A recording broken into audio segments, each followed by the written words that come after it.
Good morning students.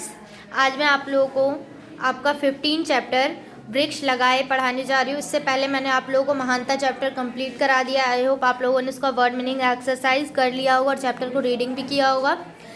आज मैं आप लोगों को 15 चैप्टर कराने जा रही हूँ। बच्चों देखिए, ये एक कविता है। इस कविता में वृक्षों के महत्व को दर्शाया गया है, सुंदर ढंग से बताया गया है कि हमें वृक्ष से क्या क्या प्राप्त होते हैं, वृक्ष हमारे लिए कितना उपकारी है और वृक्ष मानव जाति और समस्त प्राणियों के लिए, जो प्राणी है, लिविंग थिंग्स है, उनके लिए कितना आवश्यक है। ठीक है, और ये मानव जाति को इससे क्या क्या मिलता है, इसका सुंदर वर्णन किया गया है। आओ मिलकर वृक्ष लगाएं, वृक्ष लगाकर पुण्य कमाएं, यही हमारे जीवन दाता, यही हमारे भाग्य विधाता। इसमें कवि कह रहे हैं कि चलो सब मिलकर वृक्ष लगाएं। वृक्ष लगाना सबसे बड़ा, क्योंकि वृक्ष लगाना सबसे बड़ा फल है, सबसे श्रेष्ठ फल है। वृक्ष लगाने से बहुत पुण्य होता है और क्योंकि यही हमारे जो हैं वो जीवन दाता हैं और यही हमारे भाग्य बनाने वाले हैं। फूल और फल इनसे मिलते, लकड़ी से है काम निकलते, पक्षी रचते हैं घर प्यारा, पशुओं को भी मिलता चारा।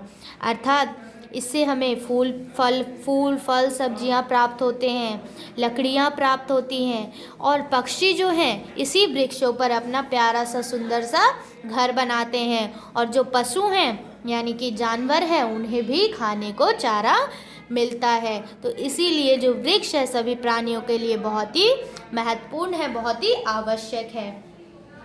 प्राण वायु ये हमको देते, दूषित वायु को हर लेते, राही इनसे पाते छाया कर देते हैं शीतल काया। अर्थात प्राण वायु बच्चों ऑक्सीजन को कहा गया है। तो पेड़ से ही हमें क्या मिलता है, ऑक्सीजन मिलता है यानी कि प्राण वायु मिलता है। और जो ये दूषित वायु होती है यानी कि प्रदूषण होता है वातावरण में, वृक्ष इनको क्या करता है, हर लेता है। अगर ज़्यादा से ज़्यादा वृक्ष लगे होंगे प्रकृति में तो ये उस दूषित वायु को काट देगा, हर लेगा।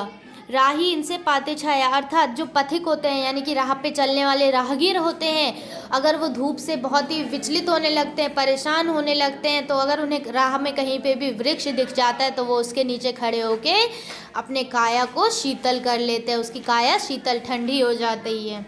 उसका काया का क्या अर्थ है बच्चों, शरीर। ठीक है, इनसे मिलता कच्चा माल, ये करते सबको खुशहाल, हम इनसे औषधियाँ पाते, रोगों को हम दूर भगाते।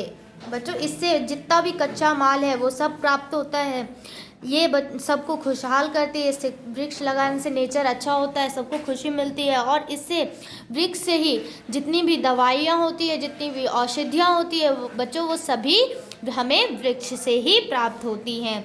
और रोग होते हैं जैसे चेचक, चिकन पॉक्स वगैरह हो गया, कोई भी ऐसा रोग हो गया तो वो वृक्ष ही दूर करता है, वृक्ष से ही दूर होता है, क्योंकि वृक्ष एक औषधि के रूप में होता है। औषधि, जितने भी औषधि, ज़्यादा से ज़्यादा औषधि है वृक्षों से ही, पेड़ पौधों से ही हमें प्राप्त होते हैं।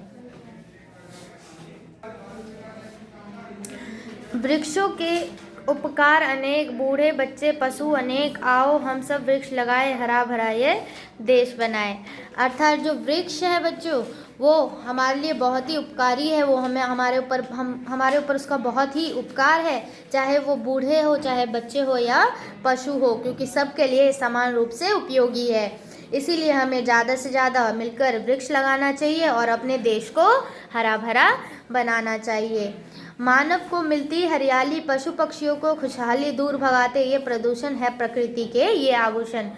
यानी कि मानव जो है, मनुष्य जाति जो है, उसको इनसे हरियाली मिलती है और पशु पक्षियों को खुशहाली मिलती है, क्योंकि उन्हें इससे भोजन प्राप्त होता है। दूर भगाते ये प्रदूषण, जो प्रदूषण होता है उसे यह दूर भगाते हैं और प्रकृति के ये आभूषण हैं।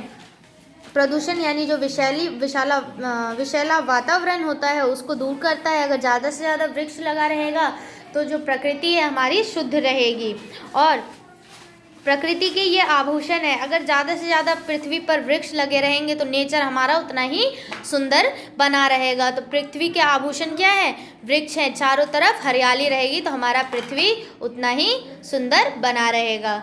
ठीक है, तो बच्चों ये आप लोगों का चैप्टर 15 कंप्लीट होता है। ठीक है, वृक्ष लगाएं। आप लोग इसको रीडिंग करेंगे, इसका अर्थ समझेंगे। तो इसमें यही बताया गया है कि वृक्ष का जो है मानव और समस्त प्राणियों के लिए वृक्ष कितना आवश्यक है और मानव जाति को क्या क्या मिलता है इससे, इसका उल्लेख इसमें किया गया था। आई होप आप लोगों को समझ आया होगा। आप लोग इसका वर्ड मीनिंग अपनी कॉपी में नोट करेंगे। नेक्स्ट डे मैं आप लोगों को इसका एक्सरसाइज सेंड करूँगी। Okay, thank you.